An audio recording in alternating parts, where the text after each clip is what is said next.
Hey guys, அஸ்ஸலாமு அலைக்கும். இன்றைக்கோட வீடியோவில் ரம்ஜான் இஃப்தார் ரெசிபி பார்ட் 2 பார்க்கலாமா? நான் இன்றைக்கி ஃபலூடா தான் செய்ய போகிறேன்.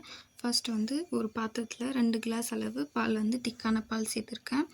அதுக்கப்புறம் பால் கொஞ்சமாக கொதி வந்ததுக்கப்புறம் தேவையான அளவு சுகர் ஆட் பண்ணிக்கலாம். சுகர் கரைஞ்சதுக்கப்புறம் ஒரு 4-5 டேபிள் ஸ்பூன் ஃபலூடா பவுடர் உள்ளே சேர்த்து நல்லா மிக்ஸ் பண்ணிக்கலாம். அது நல்லா கெட்டியாகிற வரைக்கும் நல்லா பாயில் பண்ணிக்கலாம். அதுக்கப்புறம் ஒரு ஸ்டவ் ஆஃப் பண்ணிட்டு கோல்டன் பண்ண வச்சிடலாம். நல்லா ஆறட்டும். அது வரைக்கும் ஃபலூடாக்கு தேவையான ஜெல்லி ரெடி பண்ணிக்கலாம். ஒரு பவுலில் 4-5 டேபிள் ஸ்பூன் பவுடர் போட்டு கொஞ்சமாக தண்ணி சேர்த்து மிக்ஸ் பண்ணி வச்சுக்கிறேன். அப்புறமா ஒரு பாத்திரத்தில் 1.5 கிளாஸ் தண்ணி சேர்த்து தண்ணி நல்லா கொதிச்சதுக்கப்புறம் மிக்ஸ் பண்ணி வச்சுருக்க ஜெல்லி பவுடர் உள்ளே சேர்த்து நல்லா பொங்குற வரைக்கும் சூடு பண்ணிக்கலாம். அவ்வளோதான். ஸ்டவ் ஆஃப் பண்ணிவிட்டு ஒரு பாத்திரத்தில் ஆற வச்சிடலாம். ஆறுனதுக்கப்புறம் ஒரு பவுலுக்கு மாற்றிட்டு ஃப்ரீசரில் செட் ஆகிறதுக்கு வச்சிடலாம்.